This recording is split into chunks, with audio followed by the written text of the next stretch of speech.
Fine. Okay, this is really what I do. Okay. Modeling is What do just you really do? side things. Side thing. This is the side thing. Okay. Come this way just a hair. Keep the light on her there, Con. Come forward this way just a hair. I'm trying to keep you on the backdrop. Back up. Why don't we do that? That works. Right there. Okay, right there.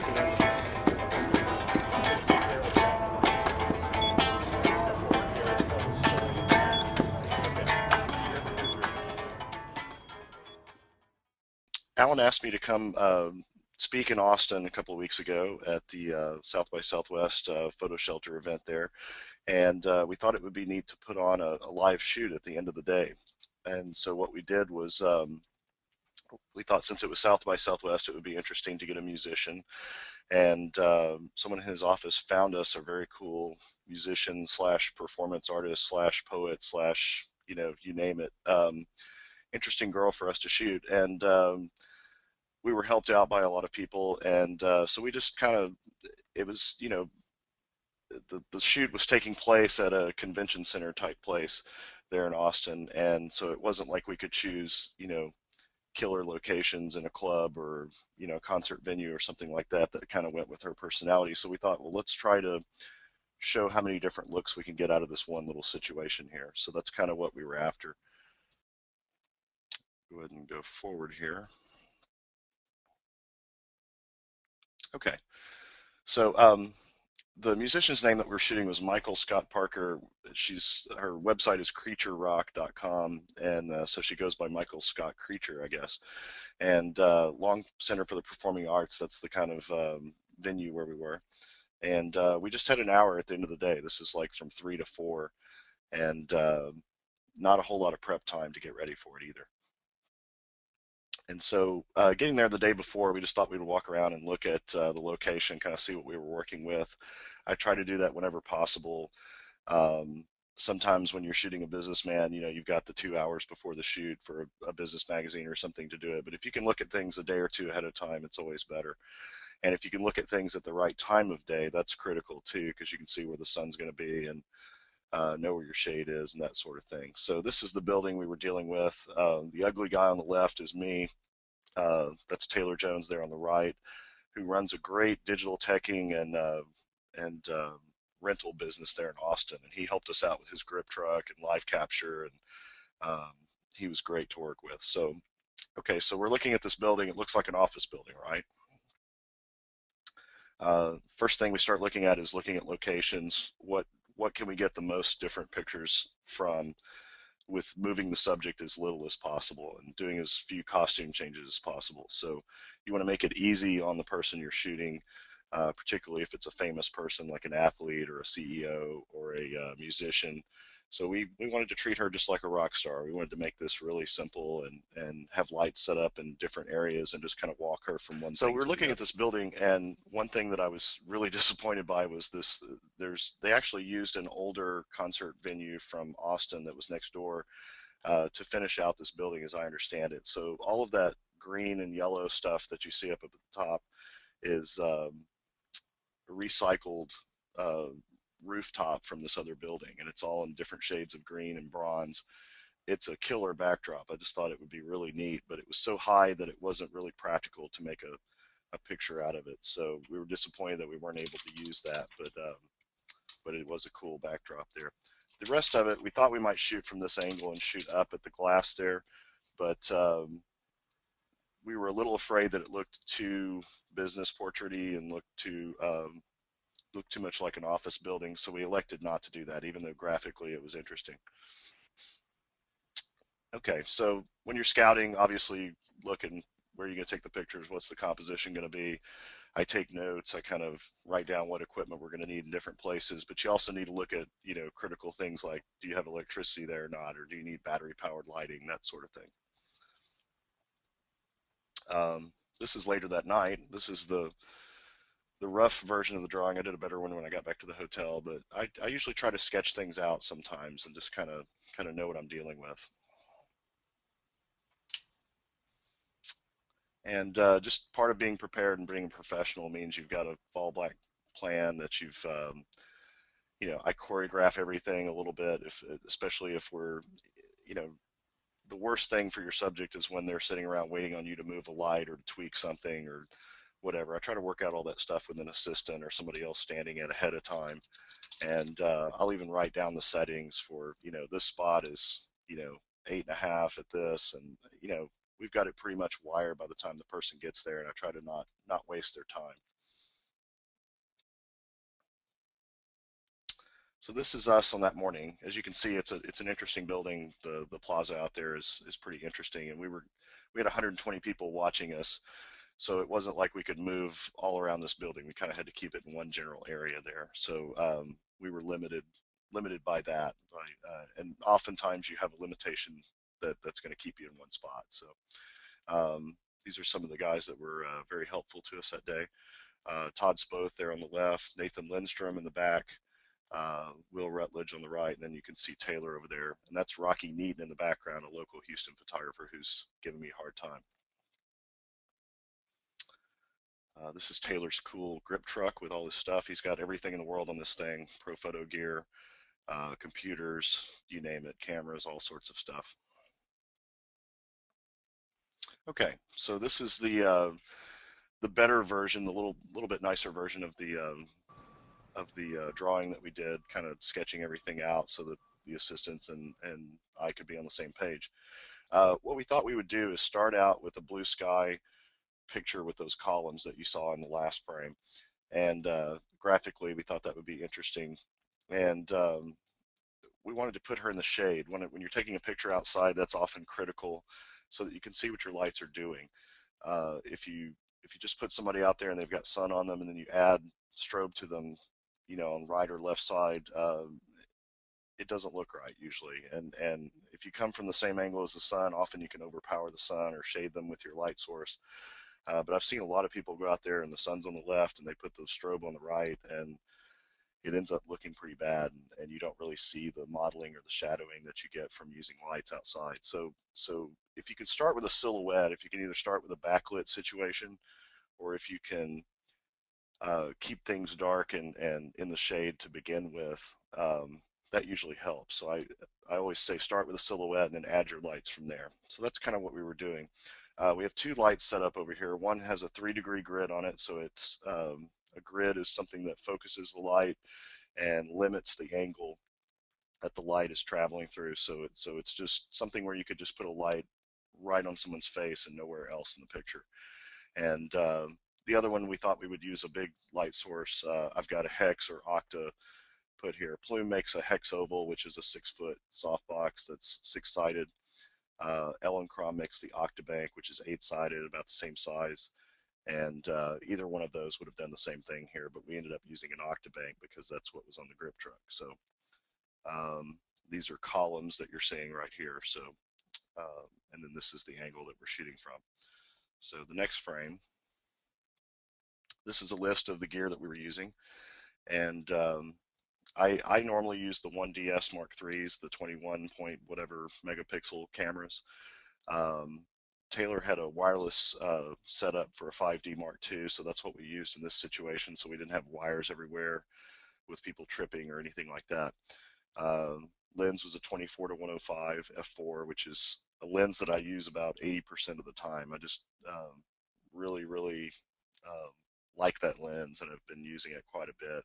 When I shot with Hasselblads, I used a 40, a 50, an 80, and a 120 all the time, and this 24-105 kind of encompasses all those lenses.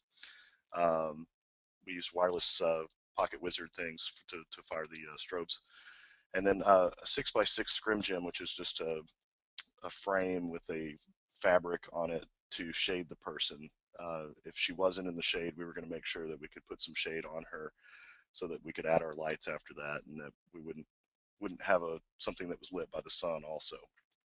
And then of course the pro photo stuff, a grid reflector with a 3-degree, and then the octabank.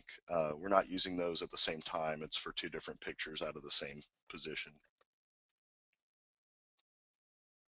Okay, so this is what it looked like. That's the 120 people standing in the background over there. So here's Michael, our subject, And it looks like a white fabric there on the scrim gem. We actually changed that to black after a couple of minutes because we realized with her white skin, white hair, it really wasn't giving us enough shade. So we actually switched that fabric. And then you see the 3-degree light source right below there. And then we moved in a Octabank, which is over here next. So in the first frame, that's not it, that's just me. So in the first frame, what I try to do is just get a meter reading on what's going on in the background. So this is the first frame, and it's kind of a test frame, and you figure out, okay, we're dealing with f8.5 or f11 here, and then you want to add the light accordingly. So that's what I always do, is try to start with a background exposure, whether it's a backdrop or whether it's a sky like this or anything else. A lot of people get intimidated shooting outside with sunlight in the sky and that sort of thing. But if you think of it just like a seamless background, it's just like anything else that you're dealing with. You just need to meter it and plan accordingly. One of my good friends came up with a good line once where he said, there's 2 exposures to every picture, and of course there can be many more than that.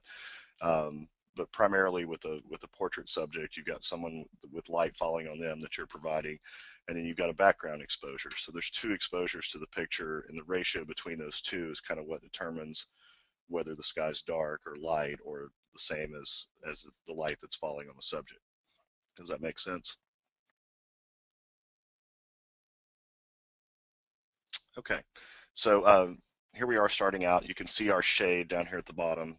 And if you were doing this, professionally for an album cover or something like that, they would very likely either tone some of this out or make everything dark down here. But we start with a silhouette. Here's Michael, and she's silhouetted essentially, and with our background exposure. Alan, are you there? We have 2 questions. Maybe you can answer. The first is from Nick, which is, how far is the light placed from your subject, and what determines that distance?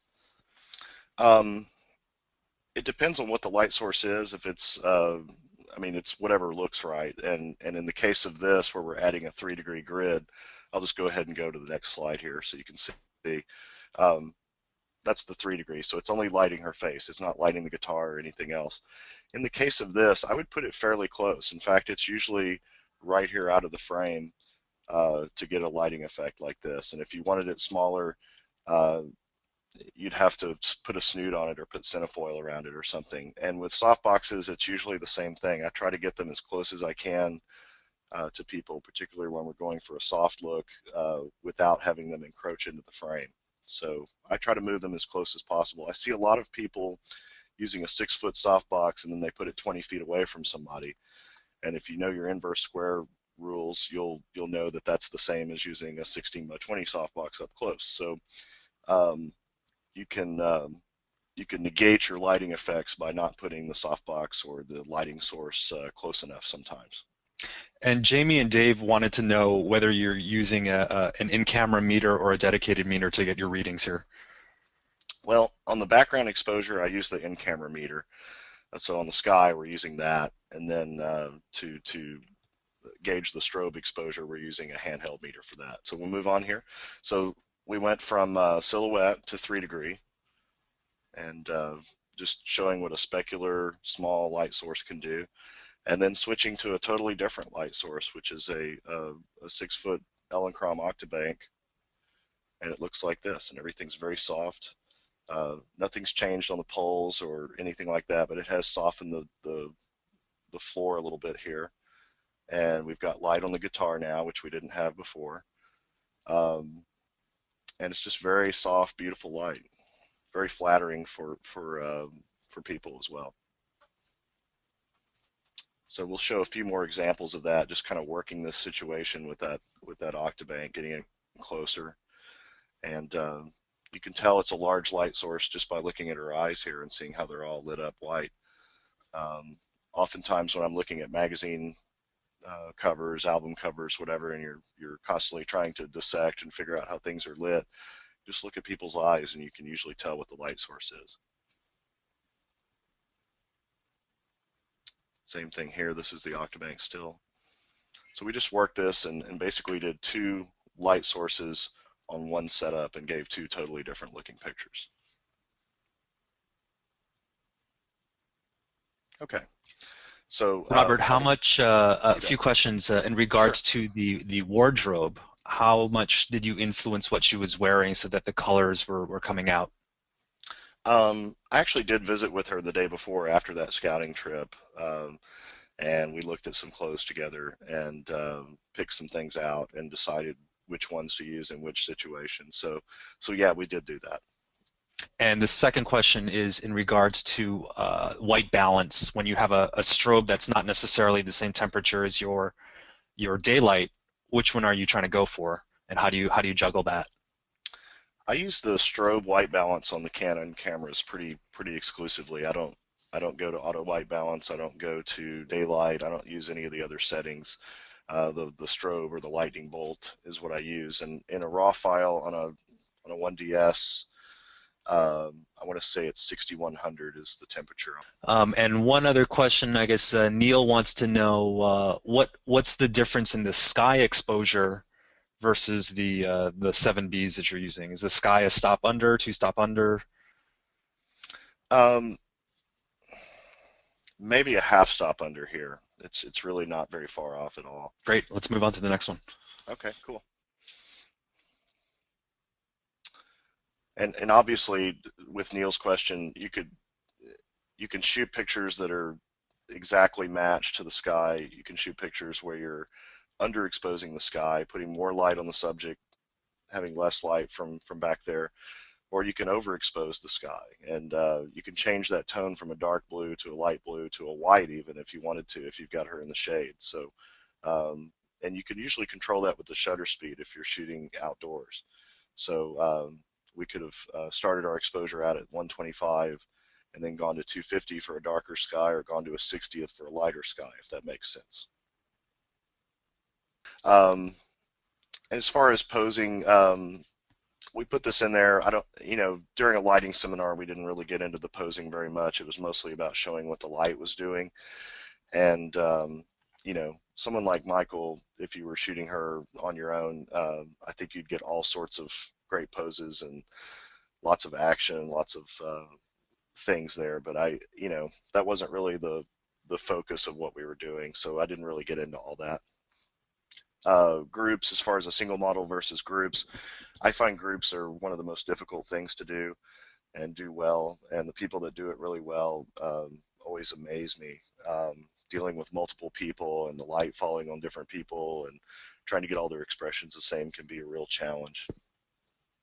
There's a reason that you see movie posters and one sheets from TV shows and it looks like a composite of a whole bunch of people, because they usually are. Okay, so this is Taylor digital teching there on site. So he had computers set up so people could see what we were doing. And, that's a wonderful thing to have if your client has the budget for it, particularly on an ad shoot or something like that. Taylor does a lot of those. And having the cameras hooked up either wirelessly or with wires to something like this so your art director can see what you're doing and everything is a wonderful thing. Um, it's it's a bad thing in that you can't move around sometimes as much as you'd like to. So I would say it's the only problem with it is you can't move around very fast and you can't move from location to location very fast. Okay, so we're going to move on to the next shot that we did. And this is my little cheat sheet for the next setup. And it's real similar to if you've looked at my website and seen the LeBron James picture or a picture of Lance Armstrong that's on there. It's real similar, same kind of situation where you've got a wall to deal with that's your backdrop, and how many different looks can you get out of that one wall. And so our first shot, we kept her in the same black dress that she was in earlier, and we thought it would be neat to rim light her from both sides, and we used Chimera strip banks to do that, about medium-sized strip banks from behind on each side. We used some little Matthews black flags to kind of flag off the lights so that they didn't flare into the lens back at me. And then we, instead, it says small strip bank here, but we actually used a small beauty dish with a grid on it. Okay, here we go again. Here's our gear list for that. So the strip banks that I talked about, the ProPhoto beauty dish with a grid inside it, and that was our key light on a boom. It was kind of right over the subject's head between me and the subject. And then 3 packs, 2 in the back, 1 in the front. So this is what it looks like to start with. I like to get the background exposure kind of dialed in before I start dealing with the front light or the key light. And in this case, this is what it looks like with just those 2 backlights. There's no light other than ambient hitting her from the front at all. And the background is just kind of a charcoal colored metallic wall basically on the side of this building. Okay, so that's we start out with that, get that exposure dialed in, and then this is adding that beauty dish from the front. So you can see it right here in her eyes if you go in really close. There's a beauty dish on a grid with a grid on it on a boom just right over her face, and you'll see a lot of not necessarily the 2 backlights, but you'll see a lot of fashion, a lot of women's magazines and stuff will be lit in this kind of scenario, casting a shadow kind of under the chin and from the nose in the middle there. Any questions, Alan, about this?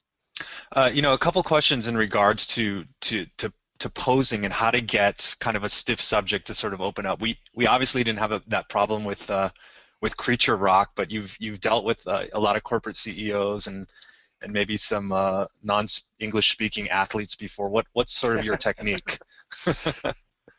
Yeah, I think there's different techniques for different people. If you can research somebody ahead of time and really find out about them, the more research you can do, the better. If you can talk to them about something and make them comfortable, that works. I've taken to doing all sorts of silly things to get reactions out of people. So it just depends on who you're dealing with. Dealing with a CEO is different than dealing with an athlete. You just have to kind of temper it with who you're dealing with. So I don't know. I may not be answering that well. No, I think that makes sense. Phil wants to know the advantages of using a beauty dish over a softbox. A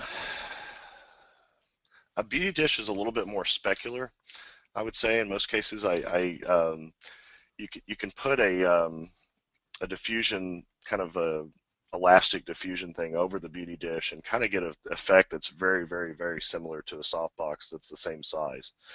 But one of the advantages to a beauty dish is if you're outside in the wind, it doesn't get carried away quite as much. It's a little more solid. And I don't use them a whole lot because they're hard to travel with. But when you have studios or you have a grip truck there who's got one with the guy who's got one, it's worth trying sometimes. And Right. I just find that they look, particularly with the diffusion on them, they look very similar to a softbox that's about the same size. And this beauty dish was maybe a foot or two above her eye line there. Was that the position? It's basically right out of the frame, about 2 feet in front of her, something like that. And just a little bit higher than her actual head.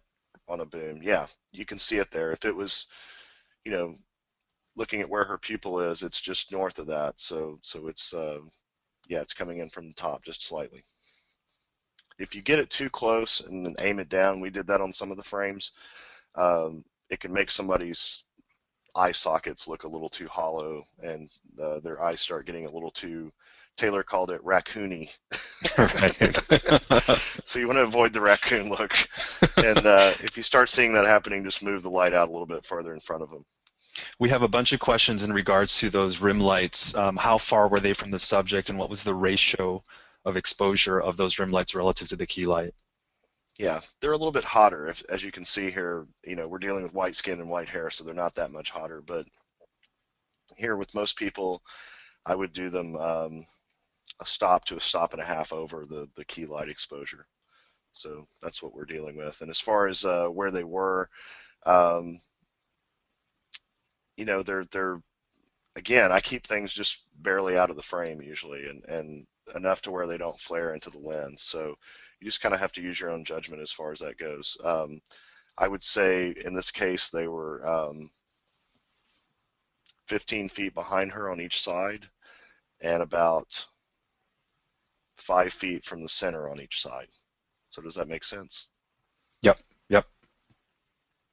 So if you Okay. formed a square or a triangle, you would 15 feet behind, and then take 5 steps in each direction, and that's where they would be. So that was the first shot that we did, and then just to show you what it looks like as a full frame picture, here it is. And of course, we're getting some spill down here on the bottom again, which may or may not be desirable. Again, that's either something where you could do more flagging off of the backlights or more retouching there, one of the two. But just sort of showing you what it looks like here, and the exposure that's on the background is pure ambient light there. So, and it's probably, a stop under what we're doing. Just by varying the shutter speed a little bit, you can make that darker. So the next frame, that's going up a shutter. So instead of 125 going to 250, it just makes the background darker. And that could be a sky, that could be a wall, that could be anything that you've got ambient light on. Does that make sense? So a lot of these images, we're getting a lot of questions about, what can I do without having $10,000 worth of pro photo equipment? If I recall correctly, we were in the shade, so it is conceivable that you could use speed lights with a softbox to kind of replicate some of this look, isn't it? I think you could totally do this picture with speed lights. I don't think it would be that hard at all. You might need a lot of speed lights, but if you were going to use the medium softboxes. But honestly, I've done this picture before without the softboxes in the background, just with raw reflectors, and it still looks okay. It's still, without softening it, the light coming from behind being a little harsher is not that big a deal, as long as you modify the light that's coming from the front a little bit. So this is just strip lights in the back as the rim, and the key light is the beauty dish. Correct. Okay. That's what's going on there. Yeah, but I wouldn't say that you need all this pro photo stuff to do this. I think there's a lot of, these are just concepts. We happen to have the ability to use this grip truck that day, which was wonderful. And you could shoot this with Dynalights. You could shoot it with Alien Bees. You could shoot it with lots of Elinchrom Rangers. You could use any kind of lights here. That's not the point. The point is the concepts and where the light's coming from. So we're back to our drawing again. We're going to talk about the second shot. So we figured we'd want something a little bit different here.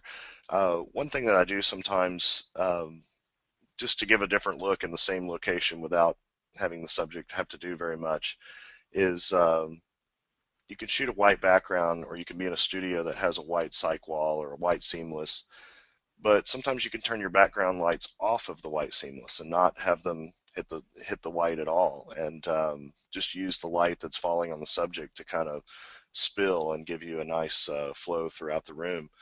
And when you do that, a white background goes gray.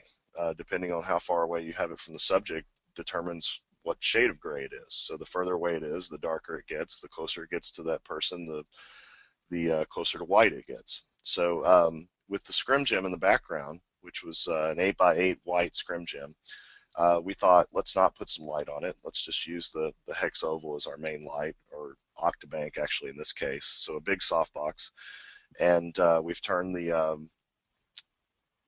it says strip bank here, but again, this is the beauty dish. We've turned the beauty dish off. We've turned these two lights off. The subject hasn't moved at all, and the assistants just popped up this white background back here in the back that's 8x8. And that's all we've done, and then we've turned this light on. So the subject hasn't moved, nothing's changed. All we've done is turn one pack or two packs off and turned another one on, and boom, we get a totally different look. And in her case, we had her throw a coat on top of the black turtleneck thing that she was wearing. So here's the next shot.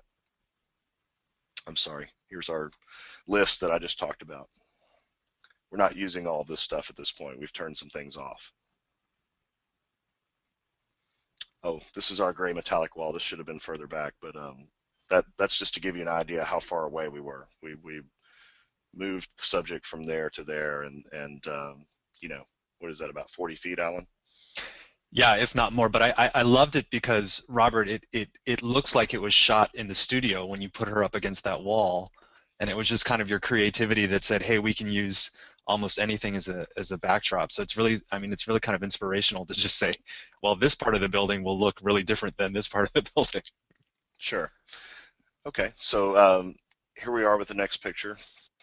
I'm sorry, I keep thinking it's going to be the next picture. There's the fat guy shooting pictures again. And this was us, Taylor tethered to us so you could see what was going on. Okay, so this is the next picture. All she's done is she's thrown a coat on. She's still got her black turtleneck on underneath. And we've, the first one here, actually this first one, yeah. The first one is, this is with the same light. I'm sorry, I spoke too soon. We haven't turned off the beauty dish yet. We're still using it.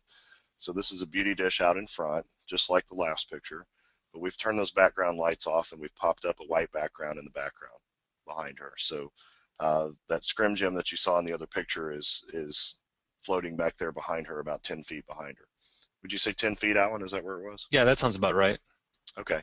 So because it's not, because it doesn't, it isn't being lit by any other lights other than what's falling from our main light there, it turns gray. So I hope that makes sense. If you don't put light on something, it changes what shade that it is. We'll move on to the next one here. This is, you can obviously see that we've changed light sources because look how big the light source is in her eyes. This is the octabank coming from the right side and high, and we've without changing the background at all, it's immediately changed the tone of the background because it's spilling more light than the beauty dish was. So see how dark gray that is? And then look how light that is. So that's a white background back there that's not being lit by anything other than our octabank, and it's giving us a nice lighter tone of gray. Robert, how big is that octabank in terms of diameter, would you guess? Yeah, I think it's the largest one, which is, I want to say they're right at 6 feet. So definitely a big light source there. Yeah, the plume hex oval that I normally use. I travel a lot, so an octabank's hard to travel with, and plume makes a hex oval, which is extremely similar, and it's 72 inches across, but it's 6-sided instead of 8-sided, but it's about the same thing. Okay, so we'll move on here. And this is the same setup. She's just turned her head towards me. You can see the light source here in her eyes if you look closely. And, again, just letting it go gray back there and just kind of focusing on how cool the hair and the shawl part of her coat is and how it kind of matches. We have a couple questions in terms of whether you've ever used hot lights versus strobes and what advantages or disadvantages there are with that. Yeah, I've used them.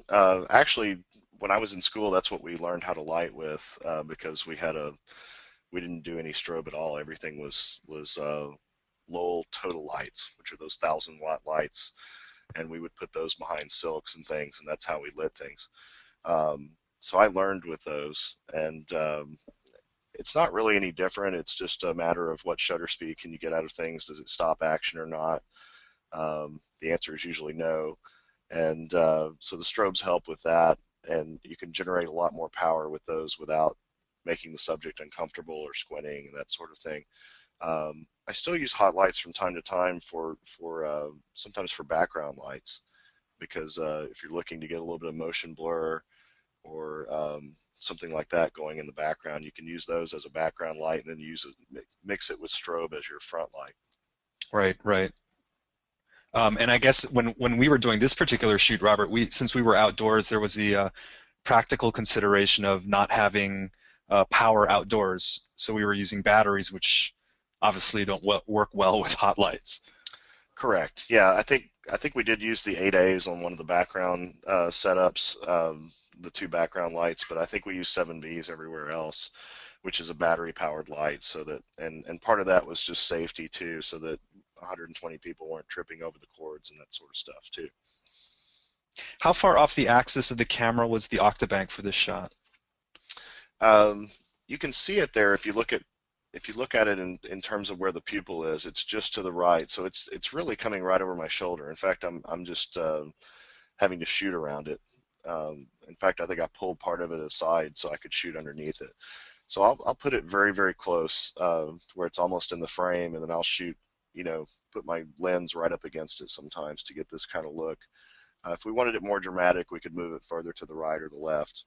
But in this case, it's very close to center, just enough to give us a little bit of nose shadow there. If you look at the left side of her, or my left, her right, on her nose, it's got a little bit of shadow there. Gotcha. Okay. So just another frame of the same thing with her looking off. And you were directing her to look off to the side or look straight into the camera? I did a few times, but this girl needs no direction. She did all sorts of things on her own, and she was great to shoot. I kind of wish it had been a less forced environment, because I think she would give you all kinds of neat stuff. And then we just went a little bit longer. You can see the bottom of the scrim gym back here in the background. But again, that's a white background that we've turned gray. Okay. So we're back to our setup here again. We'll talk about it once more. For the last shot, and one of the things that I saw when I walked into her house the day before was a white feather boa. And I thought, man, with the white hair, that would just be incredible, especially as a really tight picture. Just hair and white feather boa and white background, all white except for her eyes and her lips. So we thought that would be interesting. If we were doing this correctly and we weren't outside in the wind, if you were in a studio, you would light up the white background, either a seamless or a cyc wall, with some large V-flats. V-flats are 4x8 sheets of foam core that have been cut and taped into a V or an L shape. And then you fire your background lights into those, and then that reflects back to your white background, and that provides a really even white background. And then you move your subject ahead of that, and that's how you generate a white background normally in a studio. Outside in the wind, 4x8 V-flats weren't going to cut it. So we simply used a very small white background, again, that 8x8 scrim gym, moved it a little closer to her, and then turned those two background lights on and turn them so that they face the white background. So they're lighting up the white essentially at that point, and giving us some light there. Like I said, normally you do it with the V-flats. You'd be very careful not to have flare coming back into the lens and that sort of thing. And, but we did it this way because we were outside. And then we tried it with both lights. We tried it with the Beauty Dish, not the strip bank as it says here, and then also the Ellen Crom Octabank. So we did it both ways. I'll show you both versions. And you can see right here, this is where this is a good frame, Alan, because this shows how big the Octabank is. It shows her outfit, and then it shows also the socked beauty dish there, yeah. Yeah, exactly. And if I recall correctly, in this one I was actually holding the scrim gym there, so you get a sense of how far back the scrim gym was from her. Right. Alan is not only a brilliant internet guy, but he's also a heck of an assistant. So I hold things really well. Okay. So this is what we end up with there. So this is the Octabank. You can see how big the light source is here in her eyes. That's what we're dealing with, and how soft the shadows are. I've moved it even closer to center than it was in the other frame. And then we have a pure white background back here in the background with her white feather boa going. I'm sure someone's going to ask, what's the exposure on the white background versus the They already did. Yeah, so that's coming next. And I'll give you not a direct answer, because in the film days it was a cut and dried answer. Now it's not so cut and dried. In the film days, we would do 7/10 of a stop over. for the white background. So your background exposure was 7/10 hotter than your foreground or your subject exposure. That doesn't sound like a lot. I've heard people say, oh, it should be 4 stops or 5 stops or a stop and a half and all these different things, but 7/10 was enough to get you to a pure white without blowing out the subject. And that's critical, because if you put too much light on the white background, her white hair starts to disappear. You start to get this fringe flaring around the edges of her, and it doesn't look good. So, you want to get away with as little light on the white background as you can to still achieve a white. On digital, it's a little different. It sees a little bit more detail than the film does. I've found that it's 1 stop, 1.1, 1.2, depending on the camera. So that's the ratio. That's how far over it should be. One critical thing is to try to avoid flare. So if you have a small room, a white background really isn't going to work. You need a large space. You need to move the subject forward so that none of the background light is bouncing back onto them. If you can use V-flats that are black on each side, or whatever else you can do, flags, anything to keep the light coming from those background lights to where it's only hitting the white background and not hitting your subject, that's really, really helpful, and it helps to avoid flare issues. Is there another question about that, Alan? I have my own question, which is, Sure. if I took this photo, Robert, everything that was white in her boa would have been blown out. She's such a light-skinned person with white hair and the white clothing on. Did you do anything in post to make her skin be the same exposure as what we're seeing, the detail in the boa, or is this just how it came out? No, it came out like this. So, other than I think I powdered her forehead a little bit, and that's the only thing I've done to this picture. So, Gotcha. because she was pretty shiny, but yeah, there's nothing else going on there. So yeah, just to getting the exposure right on her, and keeping that ratio right between that and the white background. A bunch of people had questions about gels, which I don't think we used during any of these shoots here. What's your normal take on using gels for the dramatic portrait? I don't use them as much anymore. I used to use them all the time. There was a time in the 80s where it was really cool to use gels on backgrounds, and on your subject for that matter, and people would do all sorts of weird things with gels. And people just aren't doing that as much anymore.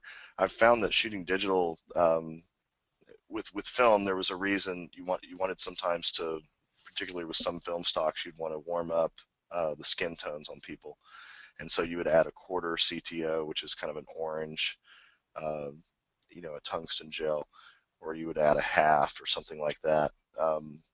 But I haven't done that in a long time. It's basically straight out of the camera at that 6100, that flash white balance. It comes out pretty good. Cool. Let's look at some of these other pictures. Okay, great. So we'll go forward. It's the same thing, just a little looser, so you can see a little bit more shadow. I think we actually, if you look at her nose, we've moved the light a little bit further to my right here so that we get a little bit more shadow. And actually the feather boa is casting a little bit of shadow in her arm, but you can see what's going on there. But again, to achieve that crisp, saturated look on your foreground, on your subject, you got to really limit flare in the background. And then this is probably the last picture here, just to show you the difference. This is Octabank. This is Beauty Dish. You see what a huge difference it makes. It's a much more specular light, and it's just focused on her face, and then it really falls off on her legs and the guitar and everything else.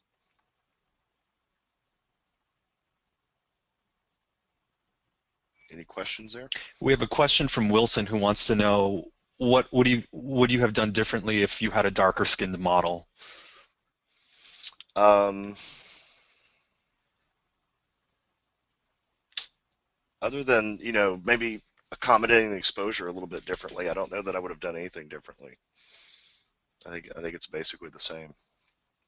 I mean, part of what makes this picture interesting is the white feather boa, the white background, the white hair, the white skin.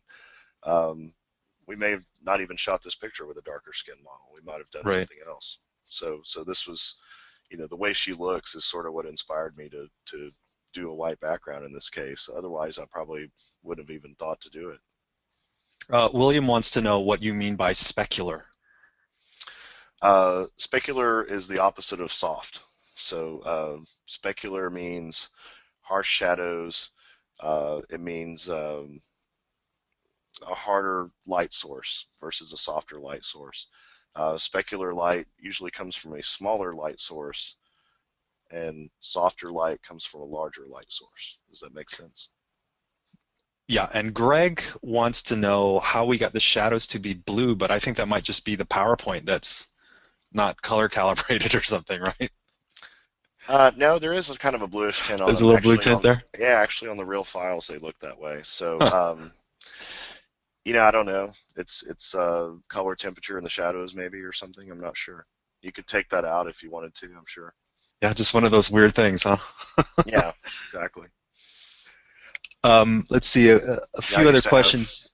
I used to have people's Yep. baseball uniforms and the white, sometimes the shadows would be magenta looking. So I think it just, and sometimes that was on film. So I guess it just depends. Right. Jeff wants to know if you had shot this in the studio, how do you actually set up those V flats? Are they aimed towards that background? Is there a particular angle that you're going to use for that? I wish I could draw a picture for you guys. Picture, I'm trying to think of how to do this, Alan. Let's go back to our setup here. Can can they see my mouse or not? Yeah. Okay.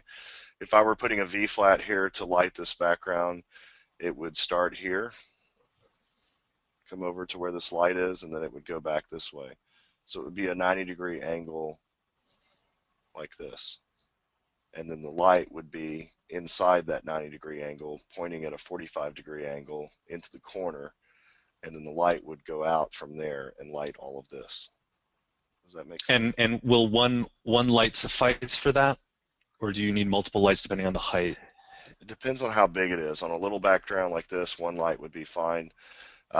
If you really do it right, if you're doing, a bigger setup, people used to stack umbrellas, and they would do one light on top of each other.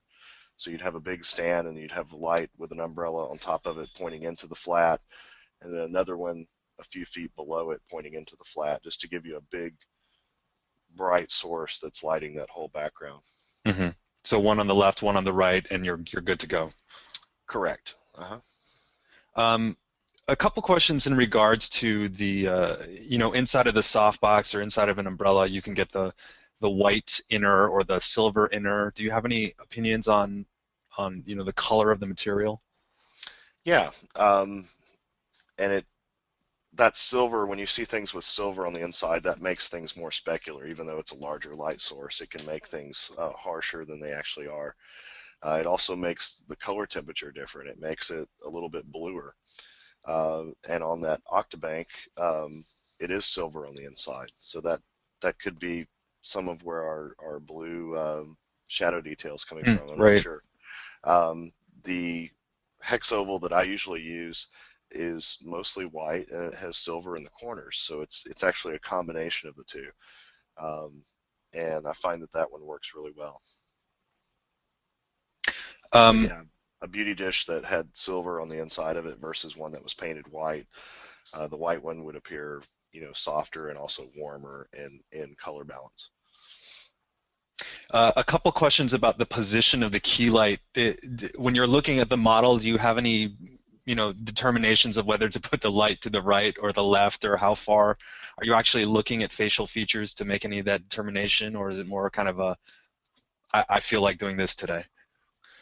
Um, Sometimes it's random, and sometimes I think about it. If I was trying to overpower the sun and the sun was on the right side, and I didn't have 5 assistants with a scrim gem and all that kind of stuff, I would probably put it from the same angle that the sun was coming from. If I'm inside and it matters not, either side would be fine. So I'd say sometimes it's random and sometimes it's thought out. Maybe if somebody had a giant mole on one side or something, you could use light the other side, I guess. Robert wants to know the difference between a beauty dish with a grid versus using that little diffuser sock. Um, well, actually, the grid is in there, and then the sock is on top of it. So we're sort of not sure why we did that. That kind of negates some of the effect there. The grid is actually focusing the light. It's making it narrower. The beam that's coming out of there narrower. The diffusion is diffusing the light. So I don't know. It might have been a wash actually having both of those in there, but I think they did put a grid in it before they put the diffusion sock on it. Good. I think we have time for a few more questions here. Let me just scan the list here and see if. Truth be told, if I had more time to set up and I was doing it, you'd either use the grid or you'd use the diffusion. You wouldn't use them both together. Gotcha. We had a question about how many assistants it takes to actually produce a shoot like this, or when you're doing your corporate jobs, or when you're shooting an athlete. How many assistants do you have? I would say, 85% of the time I have one assistant, so it's not a big production or anything. I mean, we were fortunate at this event that we had a lot of people there to help us, and that was great, particularly out in the wind and stuff and moving around from spot to spot. But normally I have one person with me usually.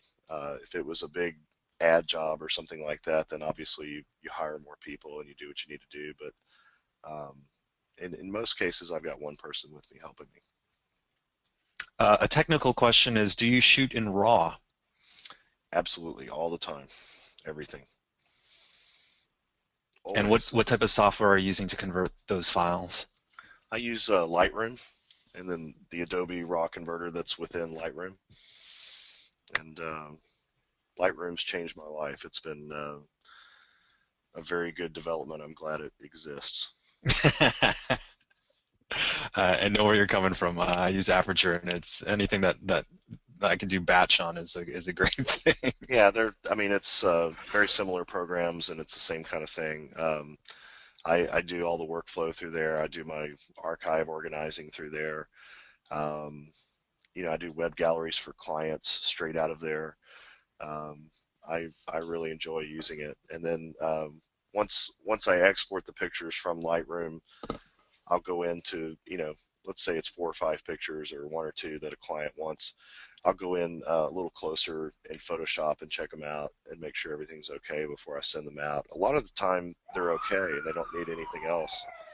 Alan, are you being arrested? It sounds like it. I have a police station outside of my apartment here. Okay. I would say, a lot of the time they just go out, what's exported out of Lightroom is what they get. But, sometimes if you want to go in and do more, if you're doing facial retouching or if you're doing dust spotting, things like that, Photoshop is better for those things. Jeff has a good question, and the last question tonight, which is, any advice for shooting a group outside with no scrim and no shade to hide in? That's a good question. Man. I don't know. Are you using lights? Do you have something to work with? Jeff, I assume you're using lights for that, or yes, he's using speed lights for that. Yeah, I don't know how big the group is, but what I would do is probably schedule that shoot late in the day or early in the day. Put them in a backlit situation so that they're in the shade. You don't want blazing sun right behind them, but after sunset or if they're in the shade with the sky behind them, that would work too. And then add your lights from those speed lights and try to modify, combine your speed lights into an umbrella or something that's going to modify the light, make it a little bit softer is probably what I would do with the group. Excellent. Well, I think we did pretty well for our first online lighting webinar, Robert. I want to thank you for taking the time to do this, and for everyone who listened to us talk for the past hour. Thanks so much for joining us. This information, the video, we're going to try to see how the audio comes out on the video, and we'll also post these slides up tomorrow on the blog. So take a look at the blog if you want to see the equipment list and see more of these images online. And then finally, when you leave the webinar today, we have, I think, 3 or 4 questions as a part of the survey. We just want to know what your thoughts were on the webinar. We want to know whether you're interested in an in-person webinar, seminar with Robert, and then other photographers that you might like to see in an online webinar series. So if you take just a few minutes to answer those questions, we'd appreciate it very much. Thanks once again to Robert, and thank you to all of you for joining us today. Have a great night. Thanks.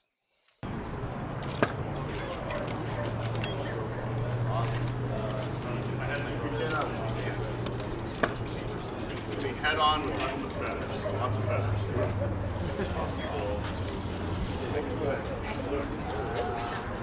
A little bit of smart.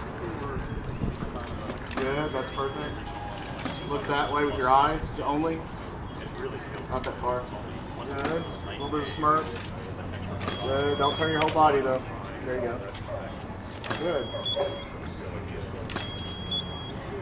Big smile. Scream. Uh-oh. I was waiting for it. I was waiting for it. Excellent. I was ready. One more time. Yeah. Okay. Hand her a guitar real quick. Where's that at? La guitarra. How's your clearance? Can I come down a little bit on this? Clearance, clearance. Just want to get as low as possible. Okay, this is really what I do. Modeling is What do you really do? side things. Side thing. This is the side thing. Okay. Come this way just a hair. Keep the light on her there, Todd. Come forward this way just a hair. I'm trying to keep you on the backdrop. Back up. Why don't we do that? That works. Right there. Okay, right there.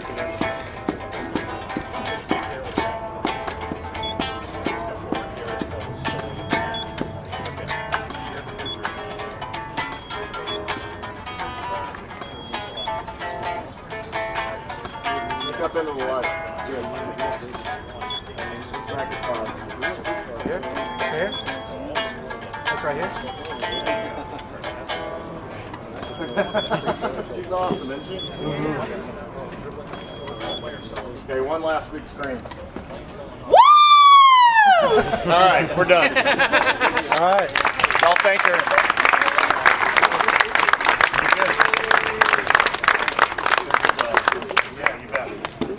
All right, any questions? How do you show your subject what you're shooting on the back of the camera? If it's good, I show it to them right away. If it sucks, I wait a while.